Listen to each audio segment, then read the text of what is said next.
kulanti wacan daawadayaal halkan waa channelka Halgan Media kusoo dhawaada daawadayaal wararkii ugu dambeeyay Soomaaliya iyo caalamka qodobada aad ku daawan doontaan waxaa kamid ah faahfaahin dheeraad oo ka soo baxay qarax xooggan oo ka dhacay garoonka diyaaradaha Buulaburde ee gobolka Hiiraan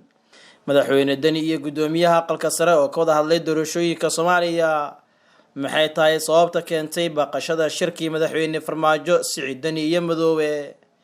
xildhibaan kula taliyay madaxweyne Farmaajo inuu xiro Axmed Madoobe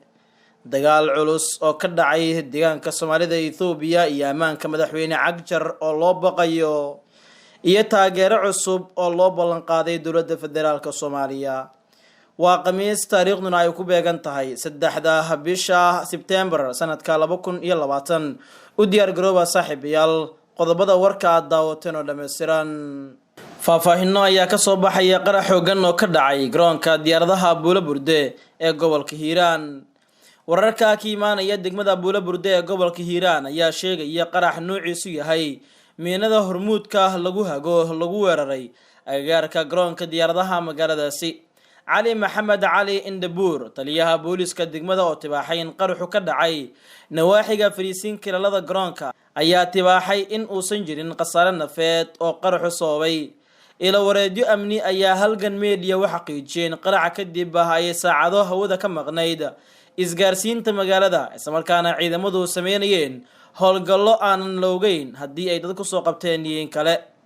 bishii June 22keedii sanadkan 2020 ay ahayd markii qaraxyo isku xigxigay oo gaarayay ilaa 2 ay burburiyeen dhismaha madaarka kaasoo bishii Janaayo 16keedii isla xagaagan lagu bilaabay howlo dayactira mas'uuliyiinta ammaanka ayaa dhacdadaasi ku eedeeyay al-shabaab oo horey goodoon u galiyay degmada Buulaburde ee gobolka Hiiraan garoonka diyaaradaha Buulaburde oo ammaankiisu ay qayb ka sugaan ciidamada midowga Afrika ee AMISOM ayna weheliyaan xoogagga macwisleyda ayaa waxa uu ku yaalaa duleedka fog ee magaalada Buulaburde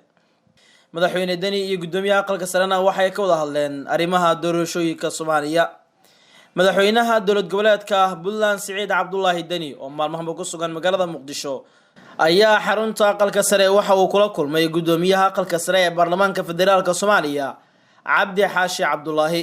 madaxweyne Siciid Dani ayaa xarunta aqalka sare u tagay la kulanka gudiyada joogtada ah si uu uga hadlo arrimaha doorashooyinka marxaladda kala guurka ah ee dalku marayo iyo iscagoraysi guud oo ku saabsan waxyaabihii goluhu u qabsoomay muddadii ay xilka hayeen madaxweynaha Puntland iyo gudoomiyaha aqalka sare ayaa ka wada hadlay xaaladda siyaasadeed ee dalka iyo arrimo la xiriira dhinaca doorashooyinka oo weli khilaaf uu ka taagan yahay aqalka sare oo ka wakiil ah dowlad goboleedyada ayaa muddooyinkii u dambeeyay khilaaf adag ka dhaxeeyay golaha shacabka iyo madaxtooyada kaas oo keentay in gudoomiyaha aqalka sare uu dhowr jeer eedeyn u jeediyo madaxweyne Farmaajo waa maxay sababta keentay baqashada shirkii madaxweyne Farmaajo Siciid Dani iyo Axmed Madoobe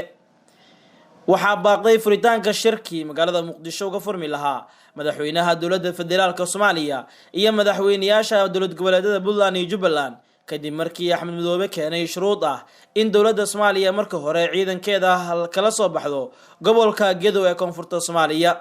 ila xog ogaal ah ayaa Halgan Media u sheegay in sababaha shirku baaqday ay tahay shuruud ka timid Jubbaland ku saabsan arrinta gobolka Gedo oo ah in dowladda federaalka ka saartay ciidamada ay geesay tabiiqadii 2019 la horaantii sanadkan 2020 waxa xalay kulan saqdi dhexe gaaray yeeshay madaxweynayaasha Jubbaland iyo Puntland oo ay kaga wada hadlayeen arrimaha taagan iyo shuruudda Jubbaland ku xirtay kulankaasi iyadoo madaxweynaha Puntland Siciid Dani uu ku raacay dalabka Jubbaland agaasimaha roofinta madaxtooyada ayaa qoraal soo dhigay bidisa Twitterka ku shaaciyay kulanka ay yeelan lahaayeen madaxweyne Farmaajo iyo madaxweynayaasha Puntland iyo Jubbaland uu baaqday iyadoo qarkaasi loo arkayay mid madaxtooyada ku iclaaminaysay kulanka laguna qarinayay shuruudda Jubbaland saacadihii hore ee maanta ka timid oo kamid ahaa waxyaabihii uu la wadaagay madaxweyne Axmed Madoobe safiirka Mareykanka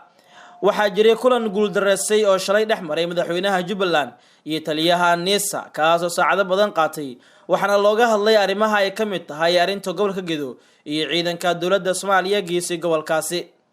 magaalada Muqdisho ee caasimadda Soomaaliya ayaa labadii maalmood ee la soo dhaafay martigelisay kulamo aan kala joogsi lahayn kuwaas oo looga hadlay arrimaha doorashooyinka iyo khilaafa ka dhexeeya madaxda dowladda federaalka Soomaaliya iyo hogaamiyaasha Jubbaland iyo Puntland.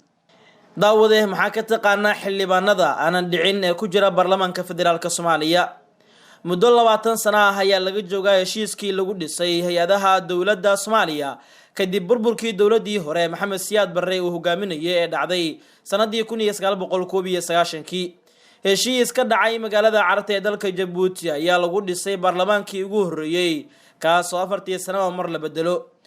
inkastoo dhowr jeer ay isbedeshay tirada kuraasta baarlamaanka, haddana waxaa jiray xildhibaano tan iyo Carta aan marnaba ka bixin baarlamaanka oo lagu dhisay nidaamka 4.5 ee loo qeybiyay beelaha Soomaalida. ma sahlana inaad ugu yaraan 4 xilli aad ku soo laabato kursigaaga baarlamaanka Soomaaliya oo lagu soo xulo ama lagu doorto nidaamka beelaha ee 4.5 20 sano ee la soo dhaafay. ku dhawaad 60 xildhibaan haday ka badnayn ayaa xilli kasta baarlamaanka ku soo laabta iyagoo dib loo soo xulay ama loo soo doortay.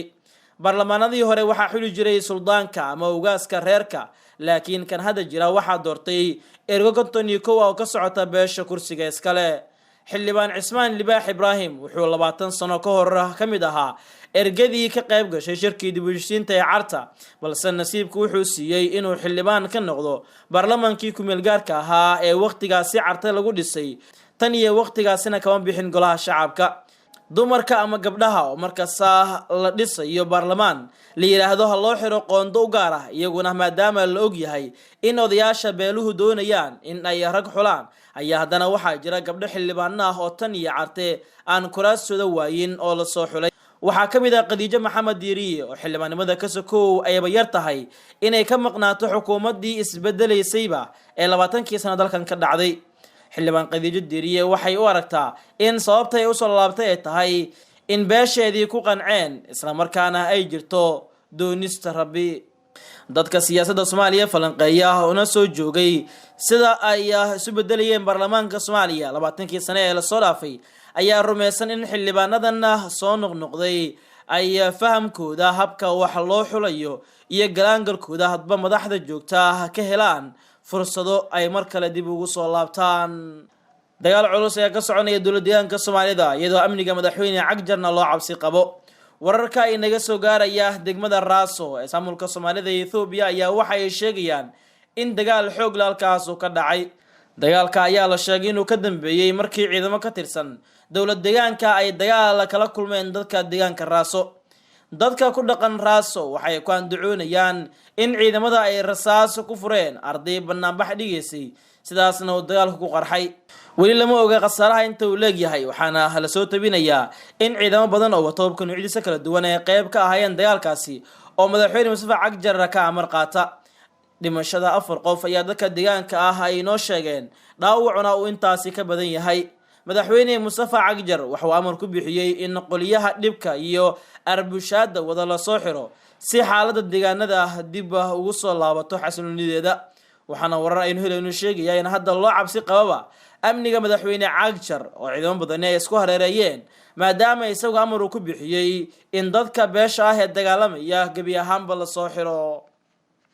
xildhibaan ayaa madaxweyne Farmaajo kula taliyay inuu xiro Axmed Madoobe. xildhibaan Daahir Amiin Jeesow oo ka mid ah golaha shacabka ee baarlamaanka Soomaaliya kana soo jeeda deegaanada Jubbaland ayaa madaxweynaha Soomaaliya uu kula taliyay inuu xabsiga dhigo madaxweynaha Jubbaland Axmed Madoobe. waxa uu sheegay in xildhibaanka in madaxweynayaashii dalkan soo maray oo mid kasta madaxweyne Madoobe uu siinayay fursad 2 sano isla markaana uu ku simaayo ku sii joogo cadaalad darro. madaxweynaha Soomaaliya iyo xilaliyaha qaranka ayuu ka codsaday inay xabsiga dhigaan madaxweynaha Jubbaland oo uu sheegay inay dacwad ka taalo isla markaana dad uu dilay sida uu hadalka u dhigay.